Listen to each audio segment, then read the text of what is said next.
Om Gyanatimirandasya Gyananjara Sharakaya Chakshurun Militam Jena Tasmai Shri Gurave Namaha Shri Chaitanya Manum Bhishtam Stapitam Jena Bhutade Swayam Rupa Kadamayam Dadati Svapadantikam He Krishna Karuna Sindho Dinabandho Jagatpate Gopisha Gopika Kantha Radha Kanta Namostute Tapta Kanchana Gaurangi Radhe Brindavaneshwari Vrishabhanusute Devi Pranamami Hari Priye Vanchakalpatarubhyascha Kripa Sundubhya Hevacha Patitanam Pavanebhyo Vaishnavebhyo Namo Namaha Jaya Shri Krishna Chaitanya Prabhu Nityananda Shri Advaita Gadadhara Shivasari Gaura Bhakta Vrinda Hare Krishna, Krishna Krishna, Hare Hare, Hare Rama, Rama Rama, Hare Hare. Namahum Vishnupadaya, Krishna Prasthaya Bhutare, Shrimate Bhaktivedanta, Swami Niti Namine. Namaste Saraswati Devi Gauravani Pracharine Niveshesha Shunyavadi Paschatya Deshatadine.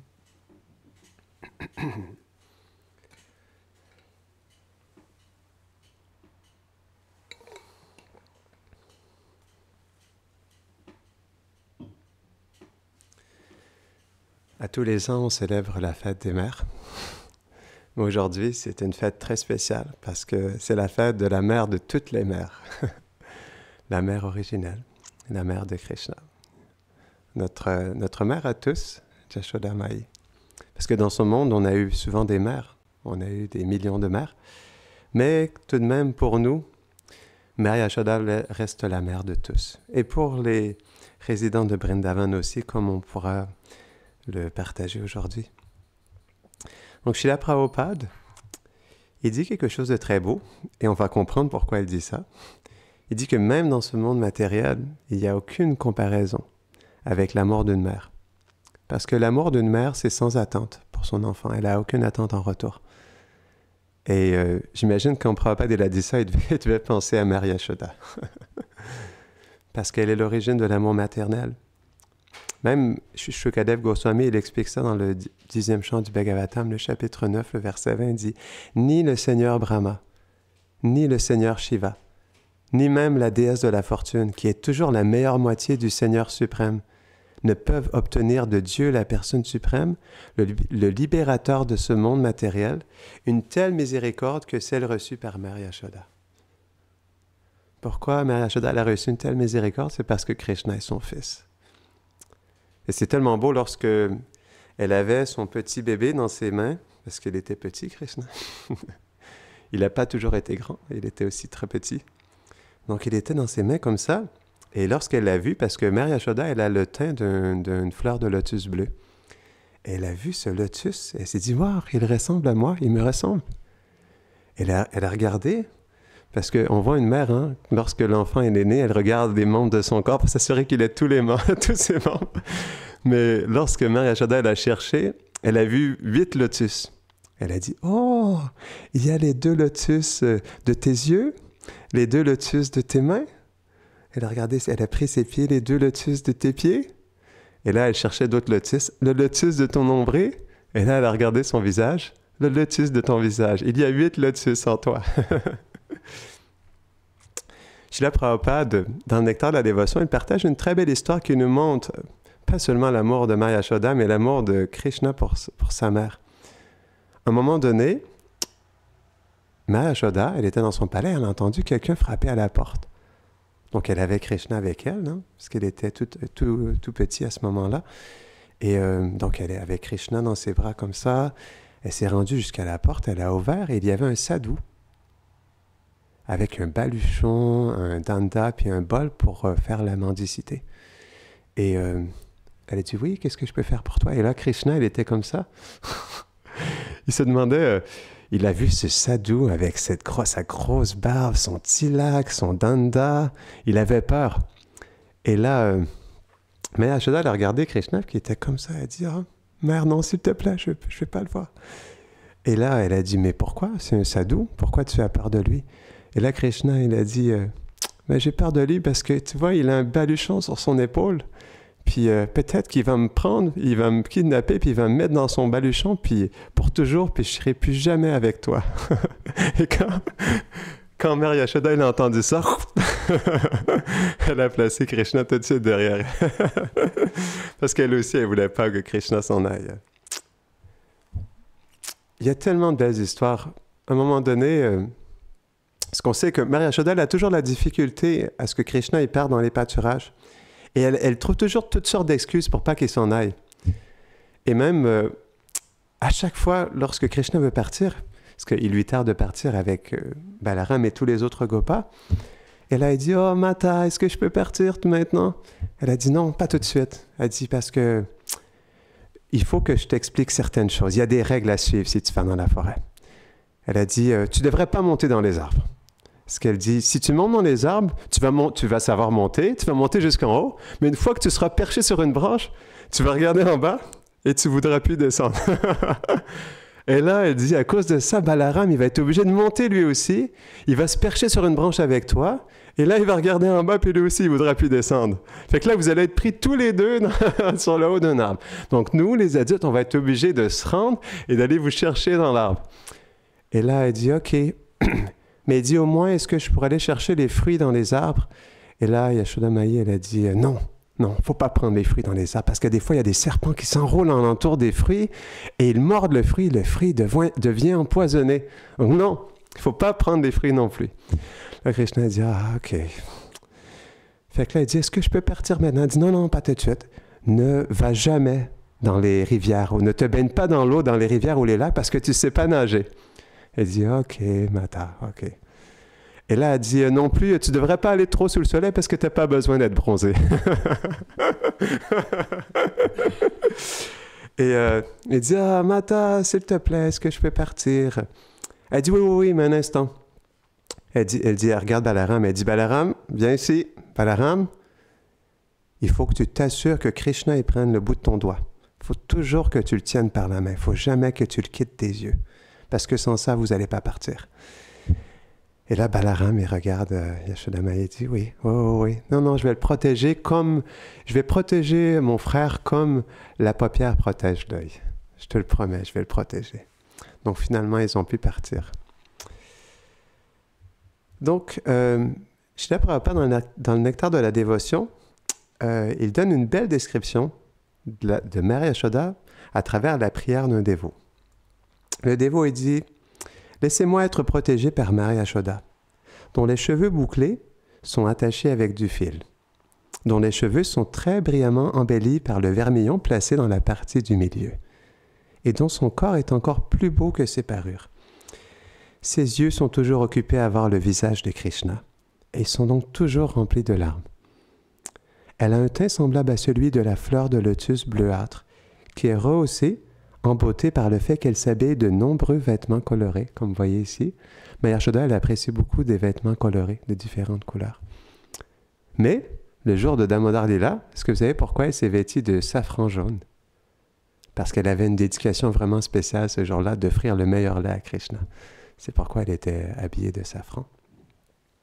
Donc, puisse son regard miséricordieux tomber sur nous tous, afin que nous puissions être protégés des griffes de Maya et progresser en douceur dans notre service de dévotion. Donc, Prabhupada continue, il dit qu'on trouve la description suivante de l'affection de Mère Yashoda pour Krishna. Donc, après s'être levée tôt le matin, parce qu'elle se lève très tôt même avant Krishna, naturellement, donc elle l'offre d'abord, une fois qu'elle se lève, elle va voir Krishna, elle lui offre tout d'abord son lait maternel. Mais quand Maya Yashoda, elle offre son lait à Krishna, c'est un abhishek. Vous pourrez méditer là-dessus lorsqu'on fera un abhishek à Shiva. C'est un abhishek comme la Triveni. Pour ceux qui sont déjà allés à Allahabad, c'est un lieu très sacré où il y a la Triveni. C'est là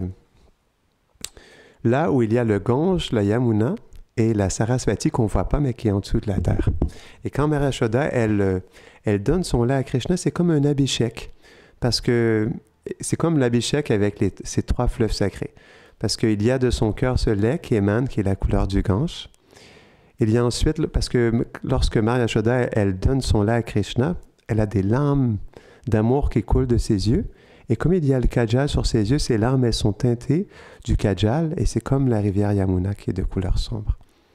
Et il y a aussi la rivière Sarasvati qui émane de son cœur.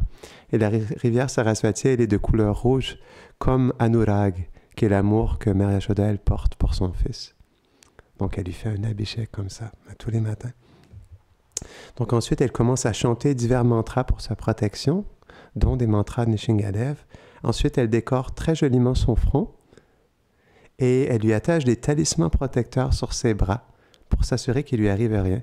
Et même, je suis sûr que vous ne l'avez jamais entendu celle-là, elle place un collier alentour de son cou avec une griffe de tigre. Est-ce que vous l'avez déjà entendu? Donc, elle lui met un collier avec une griffe de tigre pour le protéger des mauvais esprits. Elle voudrait pas qu'il y ait un fantôme qui rentre dans le corps de son canard. Et donc, à cause de ça, elle lui place cette griffe de tigre alentour de son cou. Donc, Prabhupada dit que par toutes ces activités, il déclare cela.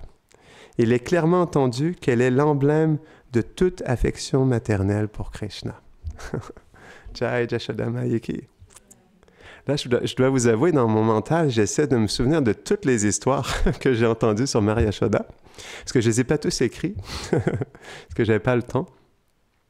Mais il y a tellement de belles descriptions avec Maya Yashoda et Krishna. À un moment donné, Maya Yashoda, elle était avec Nanda Maharaj et Gopal, et là, elle regarde Gopal, elle lui pose une question.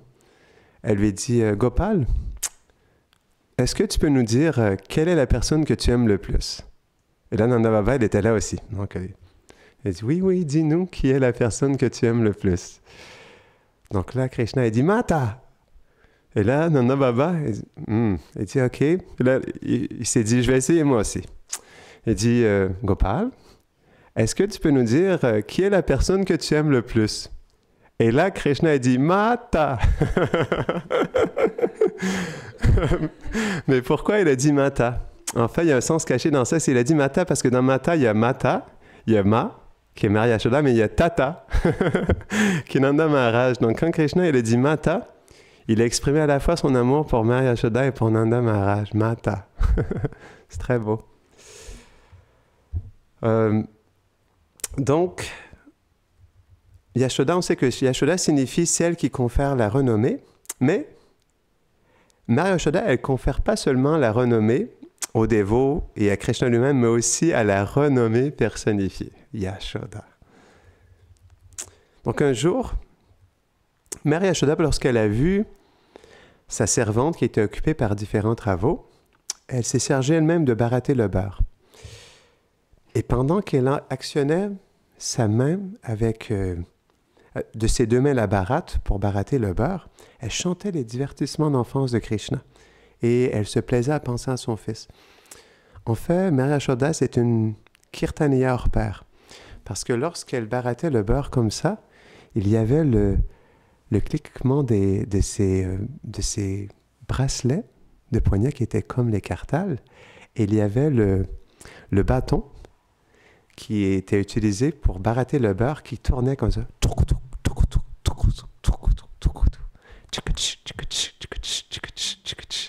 Et donc, lorsqu'elle barattait le beurre, c'était comme un kirtan pour Krishna. Puis en même temps, elle chantait les histoires sur Krishna, elle chantait les noms de Krishna. Donc, Mère Yashoda, c'est vraiment une kirtaniya spéciale. Et Prabhupada, il donne une belle description de Mère Yashoda à ce moment-là, dans le livre de Krishna, elle dit que donc, le haut de son sari de couleur safran jaune serrait sa poitrine. Et c'est intéressant, les acharyas expliquent que Mère Yashoda, avant d'attraper Krishna, il a fallu qu'elle attache elle-même sa propre ceinture sur elle-même. Une fois qu'elle avait bien serré sa ceinture, après ça, là, elle pouvait attacher Krishna par la suite. Donc, comme on expliquait, elle portait ce jour-là ce sari de couleur safran jaune qui serrait sa poitrine et par l'amour intense qu'elle ressentait pour son fils, du lait coulait de ses seins, balancé par le mouvement de son dur labeur. Donc les bracelets à ses poignets entrechoqués tintaient, ses pendants d'oreilles bougeaient au rythme de ses seins. Sur son visage brillaient des perles de sueur. Les acharyas expliquent que les perles de sueur sur le front de Mère Yashoda, ce n'est pas des perles de sueur ordinaires, parce que le visage de Mère Yashoda, c'est comme un lotus épanoui, un lotus bleu. Et lorsque Mère Yashoda, elle est dans son dur labeur de barater le beurre par amour pour son fils, il y a des perles, comme des perles de sueur qui ornent son front, mais qui sont comme le lotus épanoui le matin, qui a des gouttes de rosée sur ses pétales de lotus. Donc lorsqu'elle transpire, ce n'est pas une transpiration ordinaire. Donc sur son visage brillaient brillaient des perles de sueur, et les fleurs en guirlande qui ornaient sa tête s'éparpillaient ça et là. Et parfois elle tombait parce qu'elle était dans son kirtan à son fils. Devant cette belle image, Sri Krishna apparut comme un enfant, il avait faim, et par amour pour sa mère, il désira qu'elle interrompe sa tâche, et lui fit comprendre que son premier devoir était de le laisser téter son sein, qu'elle pourrait remettre le beurre à plus tard. Et pourquoi le lait à ce moment-là, lorsque Mère Yashoda elle a donné son sein à Krishna, pourquoi le lait a commencé à bouillir? C'est parce que il avait lui aussi envie d'être goûté par Krishna. Il était jaloux parce que quand il a vu Krishna qui goûtait le lait de Mère Yashoda, il s'est dit, moi aussi, moi aussi je veux être goûté par les lèvres de Krishna. Parce que c'est expliqué que les lèvres de Krishna, elles sont très douces. Et Mère Yashoda, lorsqu'elle regarde son fils, elle lui place une petite perle juste sur le dessus de ses lèvres. Et quand Krishna, il sourit, et c'est comme, par exemple, ses dents, c'est comme des perles qui se cachent derrière la lune de sa perle qui est sur le dessus. Et parfois, Krishna, il regarde Mère Yashoda, et il se pince la lèvre, et c'est comme la lune, lorsqu'elle voit ça, Mère Yashoda, elle voit comme une lune brillante avec des taches de rougeâtre qui sont la couleur des lèvres de Krishna. Donc, lorsque le lait, il a vu ça, il avait lui aussi envie d'être goûté par Krishna. C'est la raison pour laquelle, par jalousie, il a explosé comme ça. Il s'est dit, à quoi bon? Si Krishna ne me goûte pas, à quoi bon continuer à vivre? Je devrais plutôt m'enlever la vie. Et c'est dans cet élan-là que il a explosé. Donc, quand Mère Yashoda a vu ça, elle a pris son fils sur ses genoux. C'est tellement un beau moment. Elle a pris Krishna sur ses genoux et elle a pressé sa bouche dans son mamelon. Elle a pressé son mamelon dans sa bouche. Krishna, il a tété. Et lorsqu'elle a vu Krishna comme ça, qui tétait son sein, elle a un sourire sur ses lèvres. Et elle se plaisait juste à contempler la beauté de son visage. Krishna qui était juste complètement dans le refuge de sa mère à boire son lait. Mère Yashoda, à ce moment-là, c'était vraiment pour elle un darshan très spécial de son fils. Donc on sait que les femmes de Gokul venaient à Yashoda souvent pour se plaindre. Je m'étais dit, est-ce que je vais vous énoncer la liste des bêtises de Krishna? Mais il y en a tellement que je pense que j'aurais passé toute la journée. Donc je me suis gardé une petite gêne et je me suis dit que je n'allais pas vous raconter toutes les bêtises de Krishna parce que ça serait une autre classe en soi. Mais les femmes de Gokul, elles venaient souvent à Yashoda pour se plaindre des bêtises de son fils. Et elles lui demandaient même ouvertement comment elle pouvait les désarmer avec son sourire. De la même manière qu'un charmeur de serpents hypnotise les serpents avec un mantra. Donc, incapable de le corriger elle-même, premièrement, elle n'arrivait pas parce que leur cœur fondait par amour de voir la douceur et des qualités de Krishna. Donc, à cause de ça, elle venait se plaindre auprès de Mère Yashoda. Et en décrivant en détail les méfaits de Krishna, les gopis éprouvaient pas seulement l'amour parental pour lui, mais aussi de l'étonnement devant ses mystérieux pouvoirs de toujours voler leur cœur. Mais bien que les femmes de Vraj aient averti Yashoda que sans correction, Krishna volerait plus tard les gopis. Donc Yashoda Gopi n'avait aucune envie de châtier son fils. Et ça, c'est un problème. Elle laissait cette responsabilité à son mari, mais Nanda Maharaj, lui aussi, il était tellement enchanté par Krishna qu'il n'avait aucune intention de réprimander son fils. On le voit le jour du divertissement de Damodar, il n'a pas voulu réprimander son fils non plus. Donc c'est le rôle du père, mais même Nanda Maharaj, il n'arrive pas à faire ça. C'est pourquoi Krishna et Balaram, à ce moment-là, ils parcouraient librement Gokul sans aucun contrôle. Mais ils étaient tout de même contrôlés par l'amour des Vrajvasi. Puis un jour, Balaram et les garçons se sont plaints de Krishna. Pas seulement Mère Yashoda, même Balaram, il s'est plaint. Ils sont allés voir Mère Yashoda, pas pour avoir volé du lait, mais pour avoir mangé de la terre. Donc Krishna, il savait que le témoignage de son frère et de ses amis allait grandement alarmer sa mère. Et craignant d'être puni, il ne voulait pas avoir la fessée. Il a nié toutes les accusations et a même défié Yashoda de regarder dans sa bouche. Donc plaçant Krishna sur ses genoux, Mère Yashoda, elle a voulu trouver une excuse pour ouvrir sa bouche. Elle dit « Gopal, ouvre ta bouche. J'aimerais voir combien de dents tu as dans ta bouche. » Et quand il a ouvert, premièrement, quand il a ouvert la bouche de Krishna, elle a vu que quelques dents. Et Krishna, il était encore jeune à ce moment-là. Et au début, il s'est dit « Mais voyons donc, il me semble qu'il n'avait pas autant de dents que ça. Et là, je vois plusieurs dents. » Et là, elle a ouvert ça, elle a regardé de plus près, elle a vu que ce n'était pas des dents qu'elle avait, mais c'était des gouttes de son lait qui étaient restées entre ses dents et qui étaient là comme des perles. Et elle s'est dit, ah, ok, non. Finalement, il n'a pas beaucoup de dents. Et après ça, comme Krishna, il avait peur que Mère Yashoda la châtie, son Ashvarya Shakti, qui est sa puissance mystique, elle a manifesté, comme par exemple elle a manifesté à Arjuna la forme universelle de Krishna, elle a manifesté justement, lorsqu'elle a vu dans sa bouche, elle a regardé, et là elle a vu les univers, tous les univers, et ensuite il y a eu un retour sur elle, elle a vu son fils comme ça, et elle s'est vue elle qui ouvrait la bouche de son enfant à ce moment-là. Donc, Krishna, il a eu peur, justement. Il a vu que Mère Yashoda commençait à être un peu étonnée de ce qui se passait. Et Krishna, il avait peur pour ça, parce qu'il se disait, mais si Mère Yashoda, elle devient trop absorbée dans ça, elle va vouloir tout quitter, être dans le renoncement, et elle va même me renoncer à moi. Elle va vouloir me quitter, et moi, qui va s'occuper de moi? Et dans ce sentiment-là, la Yoga Maya, elle a voulu réciproquer avec la peur de Krishna. Et c'est à partir de ce moment-là qu'elle a enlevé cette puissance mystique et elle a ramené Mère Yashoda dans la conscience de son fils. C'est pourquoi on fait l'affection de Krishna pour ce dévot, Bhakta Vatsalya. C'est cette qualité qui est la plus merveilleuse de toutes ces qualités parce que c'est celle-là qui fait en sorte qu'il succombe à tous les désirs des Brajbasi, incluant Mère Yashoda. C'est le plus grand joyeux de toutes ces qualités, même plus que sa miséricorde et sa compassion. Bhakta Vatsalya. Donc, Srila Prabhupada, il décrit ce lila-là comme le plus merveilleux de ces lilas. Pourquoi? Parce que ça démontre à quel point l'amour pur dépasse les pensées sur la divinité de Krishna.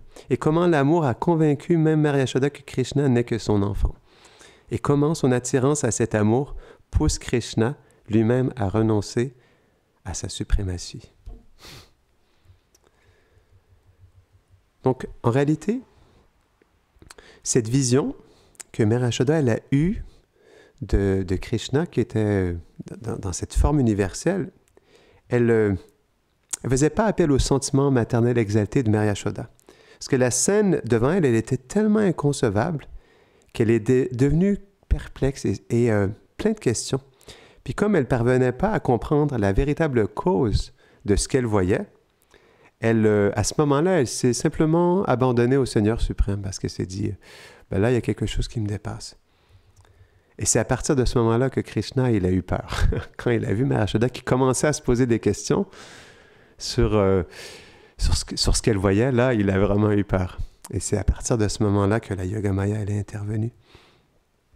Et une fois que la Yogamaya, elle a élargi son influence sur Mère Yashoda, tout comme lorsqu'on se réveille, on oublie vite un rêve qu'on a eu la nuit précédente, Mère Yashoda, elle a oublié aussitôt sa vision philosophique ainsi que sa vision de l'univers. Puis libérée de toute conscience de la majesté du Seigneur, son affection pour Krishna, elle était à nouveau libre. Et là, à partir de ce moment-là, elle a placé Krishna sur ses genoux, l'a serré dans ses bras comme ça, et a senti amoureusement sa tête. Ça, c'est vraiment un symptôme de l'amour maternel, sentir même l'amour paternel aussi, Nanda Baba. Lorsque Krishna, il sort du palais à Nandagram et qui va au Goshala pour aller faire paître les vaches, la première chose que Nanda Maharaj il fait, il prend Krishna, il l'étreint et il sent sa tête. De la même manière, Mère Yashoda, elle a fait ça. Donc, c'est à partir de ce moment-là que Shukadev Goswami, il a révélé ça à Maharaj Parikshit. Il a dit « Les gloires de Dieu, la personne suprême, sont étudiées à travers les 3 Védas, les Upanishads, la littérature du Sankhya Yoga et d'autres littératures Vaishnava. Mais Mère Yashoda considérait cette personne suprême comme son enfant ordinaire. Parce que lorsqu'elle a vu comme ça Kana, ensuite elle a vu que « Oh non, non, non, tout ça c'était juste un rêve. Krishna est juste mon enfant. » Donc, après avoir vu la réaction de Yashoda lorsque Krishna il a dévoilé l'univers dans sa bouche, l'esprit de Krishna il était plein d'étonnement parce que l'amour que Mère Yashoda lui portait à ce moment-là l'a complètement hypnotisé. Donc c'est pourquoi, en réalité, parce que Krishna il éprouve un grand plaisir à manifester de l'affection envers ses dévots, l'amour parental que Mère Yashoda lui témoignait, c'était vraiment une source de bonheur encore plus grande pour lui. Il faut comprendre l'amour de Mère Yashoda. C'est expliquer que même pour essuyer la sueur, une goutte de sueur sur le front de son enfant, elle est prête à mourir des millions de vies. Juste pour ça. Juste pour essuyer une goutte de sueur de son front.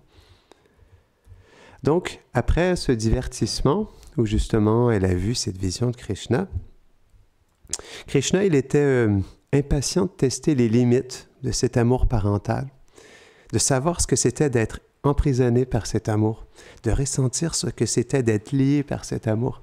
Et c'est pourquoi la Yogamaya, elle a manifesté ce divertissement d'Amodar Lila. Parce que celui qui lie les dévots avec ses cordes d'amour, il voulait être lui-même lié par les cordes d'amour de Mère Yashoda, avec son Vatsalya Prem. Et c'est à travers ce divertissement qu'il a vraiment pu goûter l'amour de Mère Yashoda pour lui.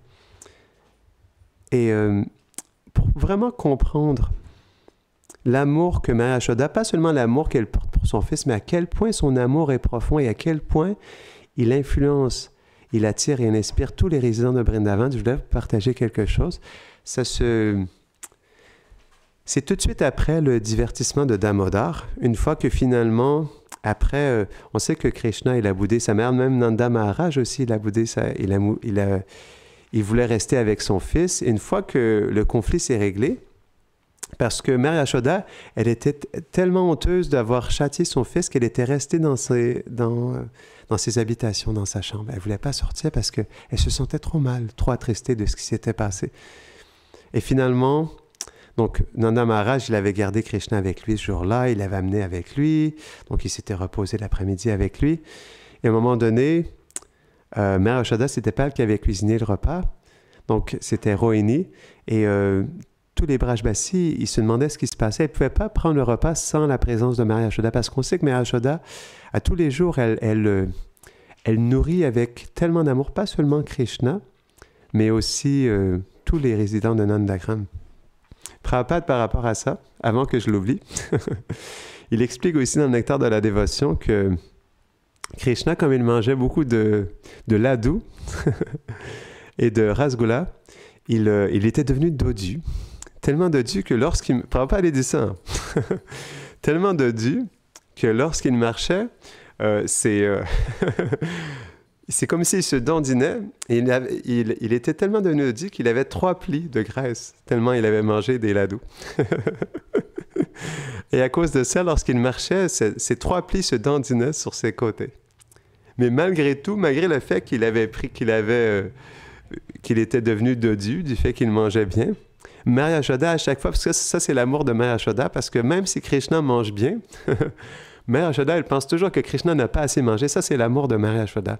Lorsqu'elle regarde, même si Krishna a ses 3 plis de chaque côté, elle regarde Krishna et dit « Krishna, tu n'as pas assez mangé aujourd'hui. Il faut que tu manges plus. Tu es devenu tout maigre. » Et c'est tellement beau parce que tous les jours, lorsqu'elle voit Krishna, parce qu'on sait que pas seulement Mère Yashoda, mais aussi Radharani, elle cuisine pour Krishna tous les matins. Et c'est la raison pour laquelle Mère Yashoda, elle invite Radharani.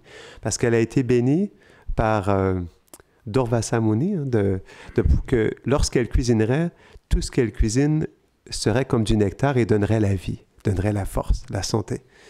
Et pour cette raison, Mère Yashoda, tous les matins, elle invite Radharani à venir et cuisiner pour Krishna. Donc naturellement, quand Radharani cuisine, elle met tout son amour dans les préparations qu'elle fait pour Krishna. Donc Mère Yashoda, elle apporte son nourriture que Radharani elle a cuisinée et de ses propres mains, elle nourrit de ses friandises cuisinées par Radharani, infusées de son amour. Elle place cette friandise dans la bouche de Krishna. Et Krishna, lorsqu'il la goûte, naturellement, il est touché par l'amour de Radharani et il devient complètement hypnotisé et il devient complètement dépassé par cet amour. Et du coup, Mère Yashoda, elle pense qu'il est malade et à cause de ça, elle dit « S'il te plaît, continue à manger. » Elle lui donne d'autres friandises comme ça. Elle le nourrit parce que Krishna, il est juste complètement pris par cet amour et comme aussi, malgré le fait qu'il est complètement rassasié par le fait d'avoir goûté l'amour de Radharani, il continue par amour pour sa mère à prendre ce qu'elle lui offre. Donc, on expliquait que Mère Yashoda, une fois que le conflit s'est réglé et que nul autre Krishna a dû entrer dans sa chambre pour aller la voir, à partir de ce moment-là, elle a étreint son fils et Krishna, il l'a pris par la main. Ils sont revenus ensemble dans le grand hall parce que dans le palais de Nandagram, il y a un immense hall avec des grandes tables où tous les résidents de Vrindavan ils sont présents avec Nanda Maharaj, Krishna Balaram à côté, tous les sakas. Donc, ils sont tous assis à cet endroit-là. Et ce jour-là, Mère Yashoda, donc, ce jour du divertissement de Damodar, elle est descendue de sa chambre. Elle est descendue par les escaliers. Et donc, lorsque les résidents de Nandagram, ils ont vu Mère Yashoda qui descendait, ils ont vu une radiance dorée qui s'est propagée de Yashoda qui a englouti tout le palais de sa radiance. Donc la grande salle tout le monde était silencieux dans la salle lorsque Mère Yashoda est descendue. Donc ils ont tous regardé Mère Yashoda. Il semblait à ce moment-là que tous ceux qui étaient présents, ils pensaient que le palais se transformait en royaume de l'amour. Les murs, le sol, les meubles, même les corps des Brajbasis semblaient être composés de la substance même qui coulait sans restriction de l'être qu'est Mère Yashoda. Ça vous montre l'amour qu'elle porte. À quel point ils sont touchés par cet amour. Donc de même, les cœurs de toutes les personnes présentes ont ressenti un élan d'amour pour Krishna. Un élan qu'ils n'avaient jamais connu auparavant. Si cet amour spécial pour Krishna avait défini leur identité, alors tout le monde dans la pièce aurait pensé « Je suis Mère Yashoda ». Mais parce que la raison dictait autrement, que ce n'était pas possible, ils ont tous compris que par son influence, ils éprouvaient pour Krishna un amour semblable au sien. Donc partout où les Brajbasis regardaient, elles voyaient que même des objets tels qu'un lustre ou une table, tout dans le palais de Nanda, voire même le palais lui-même, était fait du même amour qu'ils ressentaient. Tout était doux, doré, chaud et surtout affectueux. Et ils pensaient tous ainsi, nous sommes au pays de l'amour. Ils y étaient en plus, parce que ils n'étaient pas au pays de n'importe quel amour. Gokul est le pays de l'amour parental. Et Krishna, qui voulait que ses parents apprécient la grandeur de sa mère, a dirigé les Vrajbasis dans leur cœur. Ainsi, tous ceux qui étaient présents se sont rendus compte qu'ils étaient simplement des acteurs dans le drame de l'amour toujours grandissant de Nanda et Yashoda pour Krishna, et de son amour en expansion éternelle pour eux. Mais plus que de simples acteurs, les Brajbasis, leur existence même, étaient aussi des manifestations de cet amour. Les Brajbasis fournissaient la diversité d'échanges d'amour qui alimentaient la soif d'affection illimitée et insatiable de Krishna. Donc Nanda et Yashoda, ils étaient comme la source d'amour d'où coulait un flot incessant de nectar qui s'accumulait dans la fontaine de Gokul. Alors que cette fontaine débordait, le prémat tomba en cascade à travers les Brajbasis, qui étaient comme de nombreuses figurines décorant le bord de la fontaine. Et Krishna était comme un signe noir dans le canal au-dessous de cette cascade d'amour, allant d'une cascade à l'autre ou parfois plusieurs à la fois, se baignant dans les ruisseaux de nectar et goûtant les tiges de lotus d'extase qui jaillissaient de cet amour. Perdu à cause de cette vision sans précédent, de cette expérience de toute autre chose sans précédent, l'extase des Brajbasis montait en flèche. Ils étaient de minuscules oiseaux portés de plus en plus haut à travers des firmaments de félicité par des courants d'amour sans précédent et tellement puissants. Puis doucement, ces vents se sont calmés et les Brajbasis se sont sentis glisser vers Gokul, vers Nanda Bhavan, vers la salle à manger, parce que cet amour de Mère Yashoda les avait complètement transportés ailleurs. Ensuite, graduellement, ils sont retournés à cette salle à manger où ils ont été accueillis par un son qui ressemblait à un concert de coucou. « Voici un joli plat de légumes, c'est juste à votre goût. S'il vous plaît, mangez ce riz garni de ghee frais. » C'était Mère Yashoda. Et comme s'ils s'ouvraient les yeux, bien que leurs yeux ils étaient déjà ouverts, les Brajbasis ont vu Yashoda Devi se déplacer d'un siège à l'autre, servant une préparation après l'autre. Comme elle l'a fait, fidèle aux paroles de Nanda, quelle que soit la nourriture que Yashoda a touchée, elle était revêtie d'une splendeur dorée particulière, la splendeur de son amour. En goûtant ces aliments, les Brajbasis savourèrent l'amour de Yashoda pour son fils, et ils l'ont savouré avec un plaisir sans précédent. Les Brajbasis étaient perdus dans l'atmosphère singulière qui continuait à envahir totalement le palais. Au début, ils paraissaient manger en silence, parce que tout le monde était complètement ébahi par cet amour qu'ils goûtaient à même la nourriture. Et bien qu'en eux-mêmes, ils s'exprimaient le Sankirtan des noms de Krishna, parce qu'ils goûtaient l'amour de Mère Yashoda. Govinda, Damodar, Madhava. Donc, après ça, ce jour-là, c'est expliqué qu'il y a des invités qui sont venus pour voir Gopal aussi. Et chaque fois que des invités venaient, Krishna s'arrêtait ou il levait les yeux pour voir si l'invité avait apporté des cadeaux. Donc il y avait des cadeaux, oui, il les avait vus, mais des cadeaux pour lesquels Krishna devait d'abord faire preuve d'un certain enchantement pour les gopis. Donc une invitée gopi radiante, qui était radiante, elle a montré à Krishna un merveilleux plateau de bonbons. Et elle lui a dit « Oh Gopal, regarde ces délicieuses friandises !» Et Krishna a répondu « Puis-je en avoir une, s'il vous plaît ?» Donc elle a dit « Tu peux les avoir tous, mais tu dois d'abord égaler le travail acharné que j'ai mis à les faire. Que dois-je faire? S'il te plaît, danse pour nous, et je te donnerai la moitié de Manohar Laddu. » Et là, Krishna, elle répond « Mais pourquoi? Pourquoi juste une moitié? Pourquoi pas une entière? » Et là, la gopi, elle a répondu « Cher garçon, si tu danses bien, tu auras l'autre moitié aussi. » Donc, l'un est pour l'effort et l'autre est pour la qualité que tu mets. Donc, en entendant ces mots, Krishna, il a hoché la tête en signe de sentiment. Et tandis que les gopis, ils tapaient leurs mains, il a essayé d'imiter les danseurs professionnels de la cour de son père. Et l'invité a dit « Gopal, s'il te plaît, chante les mantras de ta danse. » Et Krishna a prononcé avec prudence « Odriktam dikite teketa kanakai. » Mais il ne pouvait pas coordonner son chant et sa danse. Et à cause de ça, il a perdu son équilibre et il s'est arrêté, confus. Mais les gopis, elles étaient tellement enchantées par son effort et avec des mots doux, elles l'ont encouragé à essayer de nouveau. Et c'est ce qu'il a fait. Car il était comme une marionnette qui se déplaçait au fil de leur amour. Et en plus, l'expression de Krishna, elle reflétait l'intensité de son effort pour chanter et danser.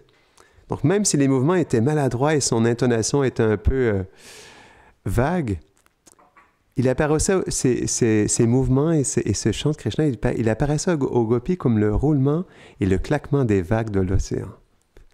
Et lorsque Krishna il a enfin réussi à coordonner ses pas avec ses paroles, il a souri à son auditoire, faisant ainsi fondre les cœurs de tous avec son charme captivant. Donc la représentation terminée, Krishna il a regardé avec attente le plateau de Laddu, alors que les gopis applaudissaient et criaient « Jai, Jai !» Satisfaite de sa performance, la gopie elle a placé Krishna sur ses genoux et elle lui a personnellement donné le bonbon, tout en savourant elle-même la douceur de son toucher. Et à un autre moment, il y a une gopie qui a demandé à Krishna de chanter, et par l'encouragement des autres, il a pris une profonde inspiration et il a répété des chansons qu'il avait entendues de sa mère.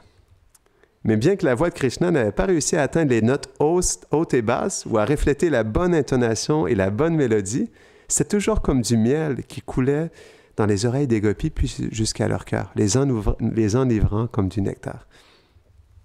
Donc lorsque Krishna n'a pas réussi à atteindre une note élevée, il a jeté un coup d'œil d'incertitude aux gopis qui l'ont encouragé de toutes sortes de manières en applaudissant ou en souriant. Donc rassuré, Krishna a poursuivi sa performance en chantant selon le désir des gopis, avec ses mains potelées, comme on expliquait, il était tout de même dodu, avec ses mains potelées et ses yeux vagabonds en essayant d'exprimer le sens de la chanson. Et comme un interprète professionnel, Krishna il s'est avancé et il a élevé sa voix jusqu'à la limite, en amenant ainsi des larmes dans les yeux de tous ceux qui étaient présents. Donc, comme toujours, Krishna, il savait qu'il serait récompensé par toutes les friandises que les gopis ont placées dans sa bouche de lotus avec leurs mains de lotus. Et quand les doigts des gopis ont touché ses lèvres, un courant d'extase a parcouru leur être, intensifiant leur plaisir. À un moment donné, quand Krishna il était tout petit, Mère Yashoda, elle faisait des jeux avec Krishna, elle lui posait des questions. Elle lui dit « Oh, Gopal, est-ce que tu peux me dire où est ton visage ?» Et là, Gopal, elle dit « Elle lui dit « Est-ce que tu peux me dire où sont tes yeux ?» Et là, Krishna fait « Ah! Est-ce que tu peux me dire où sont tes oreilles ?» Krishna « Oui. » Et donc, comme ça, Mère Yashoda, elle lui posait plein de questions. Et maintenant, on comprend pourquoi Krishna, il a réussi plus tard à énoncer la Bhagavad Gita. C'est parce que Mère Yashoda lui posait plein de questions pour qu'il puisse développer la connaissance sur lui-même et sur le monde. Les acharyas expliquent ça. C'est beau, hein? Tellement beau. Wow. Donc c'est comme ça que Krishna, il apprenait plein de choses. Et parfois, Mère Yashoda, elle lui racontait des histoires du Ramayana. Et Krishna, pour se rappeler les histoires, elle disait « Et maintenant, c'est l'histoire du Ramayana. Et tu sais que Ramachandra, il habitait à Ayodhya. » Et Krishna répétait « Ayodhya. » et tu sais que il avait une reine qui s'appelait Sita. Et Krishna, il répétait « Sita. » À un moment donné, comme elle lui donnait plein d'informations, Krishna il était comme un peu mélangé, mais il disait « Pourquoi ça? Mais pourquoi Ramachandra, il est allé dans la forêt? Pourquoi il a quitté le palais? » Donc Krishna, il était un peu confus. Il y avait plein d'informations. Et comme ça, il lui posait plein de questions. C'est vraiment beau. Est-ce qu'on continue ou on arrête? Ok, d'accord. Jai Jashoda Maya ki, Jai Jashodanandana ki. Aujourd'hui, c'est un jour particulier. Et Mère Yashoda, elle est habillée d'une manière très particulière, vraiment comme une reine aujourd'hui. Alors pas dans l'opulence, mais dans la beauté. Et ce jour-là, elle prend un bain au Yashoda-kun, en fait, ce jour-là. Hein, parce que c'est pas que tous les jours, mais Yashoda va au Yashoda-kun. Hein. Mais ce jour-là, elle prend en fait un bain dans différents endroits. Elle fait un pèlerinage, elle adore Shiva, elle adore différentes divinités. C'est pourquoi, en fait, ce jour-là, chez nous, puisqu'on fête l'apparition de Mère Yashoda, c'est pourquoi on fait un abhishek de Shiva ce jour-là. Parce que Mère Yashoda, elle adore en fait différentes divinités pour le bien-être de son fils. Hein. Et dans ce jour très spécial, il y a beaucoup de gens qui viennent visiter Yashoda. Comme elle est la miséricorde personnifiée, le bon augure personnifié, ce jour-là, elle a une beauté particulière, vraiment particulière. Hein, comme Maharaj a décrit, hein, c'est une très belle description de la beauté de Yashoda. et de l'amour de Yashoda. Et donc ce jour-là, en fait, beaucoup de mères vont rencontrer Maya Yashoda, beaucoup. Parce que comme elle est l'origine de toutes les mères, de la même manière que Radharani est l'origine de toutes les Sakis, hein, qui sont d'un certain âge, elle est aussi l'origine de Maya Yashoda. Hein. C'est expliqué que quand elle veut accompagner Krishna dans le sentiment de Vatsalya, elle prend cette forme de Yashoda. Mais de Yashoda se manifestent aussi toutes les mères de Vraj. Hein. Et donc ce jour-là, il y a véritablement un défilé, en fait, un nandagram de toutes les mères qui viennent en fait féliciter Yashoda, etc., etc. Et c'est quelque chose qui est très beau. Donc là, on va commencer l'Abhishek. Ciao.